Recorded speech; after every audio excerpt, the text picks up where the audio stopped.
Hello, my name is Stephanie. Welcome back to my channel. If you already saw my video in which I speak in 8 languages, linked below. And if not, welcome. I'm a language enthusiast that currently speaks 8 languages, and I would love to share what I know with the world, which is why I'm making this video. I'll be going over my language learning method and how it is that I learn new languages. Now, before we begin, I'd like to preface this by saying it doesn't matter where you come from, it doesn't matter whether or not you had success with language learning at school, because language learning works very differently, in my opinion, than what we're taught at school. Usually the approach with grammar tables, drills, vocabulary lists is just extremely inefficient because you're memorizing a bunch of words and you're memorizing a bunch of rules, and then you're getting tested on those. But these just kind of memorizations, they don't lead to speech flowing as it would naturally. They don't lead to you speaking in an effortless way, because you cannot be thinking, right, what is the word for run, and okay, how do I conjugate it? And you cannot be going over that in your head. And if you write down a word, I don't know, 20 times, like they made us do at school in Bulgaria, for example, that doesn't mean that that word is gonna stick in your memory, because we learn best in context. And that is why my method is extremely input-based, because I believe that this is the most efficient way, and there's actually sufficient research to confirm that, although I'm not one to usually talk much about language learning research, simply because I've dived into the topic before and it's just there's so many unknowns. The best we can have is a best guess. But based on anecdotal evidence that I have also collected from other polyglots, and then from my own experience of over 20 years of language learning at this point, I found what works for me and what doesn't. So I'm gonna share it in this video, but please keep in mind that the best method is the one you can stick to. Because at the end of the day, language learning is a marathon, it's not a sprint. So if you don't like the method that you picked, it's never gonna work, because you're just gonna give up. You cannot force yourself to learn a language. In order to learn a language, you need to be very open to it, because it's about getting used to expressing yourself in a new way. It's about getting immersed in a new culture. So with that being said, make sure that you like the method that you pick, and I'm gonna share mine in this video. Step number 1, acquire or form a language core. Or in other words, just get the basics of the language that you're studying. Dive in, get your feet wet, get started with the language somehow. Now, the first step would be to master the new writing system, if applicable, right? That is the absolute first thing that you need to do in order to be able to even go through an introductory book or read anything in the language. So get the new writing system more or less good. You don't have to be perfect at it, but just so you understand and have some basic understanding of how it is that writing is done in that language before you begin. That might not matter to you if you're an English speaker learning Spanish, but if you want to pick up Russian or Chinese, of course, you're going to need to invest some time in that. So there's a lot of resources online on the topic. There's apps, there's YouTube videos, there's books, there's anything. It doesn't really matter, because this is about, just learning what each new letter means, and that can be done with any medium. So once you're at that point, or if you don't need it for your target language, then you don't do that part. But once you've got that covered, you're gonna go ahead and get some sort of introductory material. That introductory material can be anything that you want it to be. I usually go for introductory books. I've used books by many different publishing houses, so I don't really think that it's a big deal what book you pick. Yes, some are better than the others, I admit, but even the best ones are not gonna get you fluent. So this is just to get used to the language, to get exposed to the basic phrases, the basic grammar, if you're into that, and I'll touch upon that in a bit. Just to get exposed to what this language is all about. Like, how do you say hello? How do you say basic verbs like go, eat, sleep, that kind of stuff? That's what it's all about. Now, it depends on the language, how close it is to ones you already speak, how much you're into it, how much exposure you've had. But one intro book might be more than enough for you, and then you move on to comprehensible input. But if it's not enough, if you feel like you want a little bit more, you can go over the same material in different intro books by different publishers, and you can just go over it a few times, but it's not going to be exactly the same thing. It's not like you're going over the same book again and again, which can be boring. But no, you're going over the basics, but from different books. So if you feel like one book isn't enough, you can try that. If you don't like books, you can do an intro course on YouTube. There's so many channels now that are specializing in different languages and they're giving you the basics of that language. You can do that as well.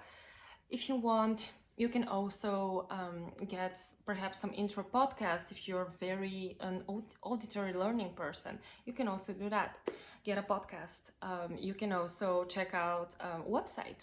I've done for some languages, you can get the basics really well if you just type study whatever language it is that you're studying, and then you go onto a website that gives you like the grammar basics, the basic greetings. So whatever you choose, or you might choose all of these resources together, make sure that you're covering the basics in such a way. When you go over your intro book, something very important to keep in mind is that you don't have to do anything you don't want to do. What do I mean by that? Some of these intro books, they contain a lot of grammar explanations, like with, big conjugation tables, and some of them have drills. If you don't like drills, feel free to skip them. Just don't do anything that you absolutely hate, because then what is the point? You're not gonna have fun, and guess what? You're not gonna learn the language. So just none of that stuff that you don't like. I hate flashcards. I know if I do flashcards, they're gonna stop me from learning a language. So I never do it. So the point here is do what you like. Go over that grammar book. If you want, just like read the dialogues, read the explanations, don't try to memorize anything. It's not about that. You cannot go around thinking that you're gonna memorize a bunch of words and that's gonna work. Don't worry about memorization. Just go through the book with a mind of openness and curiosity, and whatever sticks, sticks. Whatever doesn't. Language learning is a lot of repetition. If it doesn't stick now, it's gonna stick tomorrow. Trust me on this. Step number 2, immerse yourself in the language. That for me is the biggest thing of the whole process. I think that immersion is an amazing thing. We often hear how kids learn best, right? Like a lot of people say, oh, once the older you get, the harder it is to learn a foreign language. Kids are the best language learners. Or then you hear other people say, well, when you move to country X, then you can learn that language. And that is because, I think that those are myths for sure, but they're onto something. And what they're onto is immersion. So how can you do immersion? Well, yes, you can move to another country, but if you don't want to do that, or if you're not able to do that, then something else that you can do is surround yourself with the language as much as possible. You can do that even before you've gotten the basics of the language that I mentioned, but here I'm talking about the way that it's usually best to do it, because it's usually good to get like a little bit of basics first. Once you've done that, it can be really great if you start to immerse yourself in any way that you can. What do I mean? Create an environment in which the language is washing over your brain all of the time. Usually, why do kids learn languages? Because they really want to understand what their mom and dad are telling them, but then also because that language is around them all of the time. You don't need it to be around you 24/7, but make sure you're getting exposed on a regular basis. A little bit of learning every day is better than, a lot of learning at once. A lot of people have said that, and I agree with that. I don't think it's a myth. I think it's spot on. So get a little bit every day. Watch a movie in that language. Find a podcast in that language. Listen to music in that language. Read in that language. I think reading is amazing. It is not as easy to do as podcasts or music, because those two are things that you can do anywhere and while do anything. You can do it a lot in your dead time, when you're waiting, when you're driving, when you are folding your laundry. There's so many opportunities for listening. And it's a great activity to do, but I think that you need both listening and reading, and yes, perhaps even movies and TV shows. Those help me a lot with my English, and actually a lot of the languages that I speak. So get that input. It is very important to make sure that it's not too difficult. Thankfully, in our age, there's so many resources online. There's, like news in spoken slowly in different languages. There's that kind of podcast. Then there's books that you can pick that are specifically made for like a lower level. Sometimes they're not the best, and I don't usually recommend, like, for example, children's books and stuff like that, because usually they're not very entertaining for adults. But you can always find books that are a little bit more simplistic and written for learners.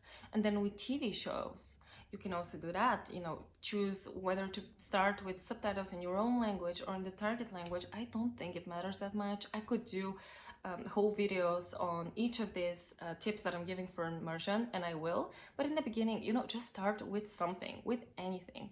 And I think, obviously, the better you get, the more you're going to be able to understand with these resources, and you're going to get to more interesting resources that you actually really like. Like, for example, you're going to be able to, say, play a yoga video in a foreign language and do that. You're going to be able to read a research paper for school in a foreign language. You're going to be able to read your favorite author. But in the beginning, when you're not quite there yet, I think an amazing resource is Link, LANGQ. It's a great website because it has a lot of comprehensible input resources, a lot of things to read, to listen to watch. It's just, I think it's a great compendium, especially because it's ranked by levels.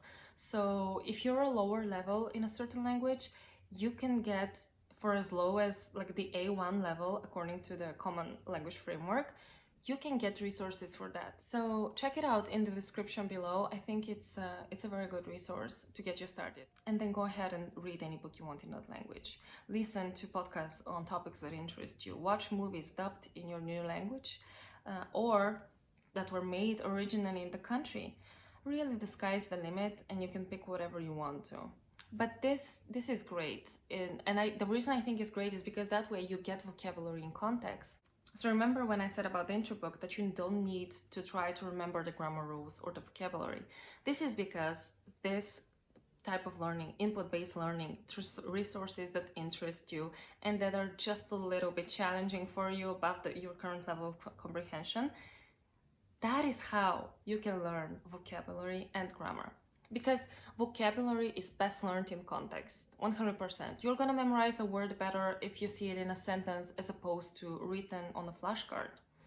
It's just how our brain works best. It learns best in context, with stories, with things that interest us. Same thing with grammar. With grammar, you're gonna pick it up subconsciously when you're watching that movie that you love, because your brain is gonna notice some patterns. In order for that to happen, of course, you have to be paying attention to what is being said, paying attention to the language, not just watching mindlessly. But the second you start noticing patterns and paying attention, grammar is gonna go in your head without you needing to do much about it. I am saying that as a lover of grammar. I love grammar. I've loved it since my first grammar lesson. But I'm gonna go ahead and say it. Nobody needs to study grammar if they want to be fluent in a language. Because as long as you get enough input and as long as you get enough practice, you can be fluent because you're going to internalize all of the patterns that you see when you're going through that input. You're just going to internalize it and you will internalize grammar. Grammar is great if you're curious. So if you're like, I have to know why something is said that way. If I don't know, I just can't go ahead and continue with that language. I just need to know why you say something a certain way. Then you need grammar for sure, because if you're very curious, you're gonna have to scratch that itch. But if you don't like grammar, 100% feel free to skip it. You're gonna internalize it at some point. Trust me on this. Enough input means internalization of grammar, means acquiring new vocabulary. It works like magic. You just need to trust the process that if you get enough input, if you get enough exposure, you're gonna get enough vocabulary and enough grammar rules internalized so that you can speak. Step number 3 is to practice. Practicing can come in so many different shapes and forms. Speaking with native speakers is, of course, a possibility. Like if you move to another country, if you simply visit it for a holiday, or if you find a language exchange partner online, or if you find a tutor online. Many ways to speak with native speakers. And if you want to do that, you can certainly do that. If you don't want to do any of those things, or you don't have the opportunity to do them right now, do not worry, there's another way to practice. You can begin to try to think in that language, right? So whenever you're analyzing a problem, whenever you're thinking about something in your own life, try to switch the language in which you do it. Really, what is thinking but speaking that is on mute and just happens in your head, right? So try to think in that language and you're gonna see which words are not coming. How do I say this? How do I say that? And then you can sit down on the computer and figure it out, and that's gonna help you with reproducing words later when you're speaking with a native speaker. Another thing that you can do is writing. Writing is a great thing to do because I think that especially when you're a beginner, it's much less intimidating than speaking. To me, the way I see it, writing and speaking are both outputs. If you write something, it's like slow speaking, right? Because you have time to think about it, to think how you're gonna say it, what you're gonna do. It's like a very slowed down version of speaking. So you can go ahead and do that, and then you can start to speak more once you're comfortable a little bit with the writing. Or you can also, as I mentioned, think in that language, but you can also just say things out loud in that language. Like, describe your surroundings in that language. Say what your plan for the day is in that language. Another possibility is, for example, if you're using anything like Siri, Alexa, and all of those things, you can go ahead and give commands in your new language. So that way you're gonna be able to practice, telling the machine to set your alarm or to put a meeting on your calendar in your language. Just making sure that you're getting that practice is very important for you to build the confidence to later speak the language when you actually need to speak it.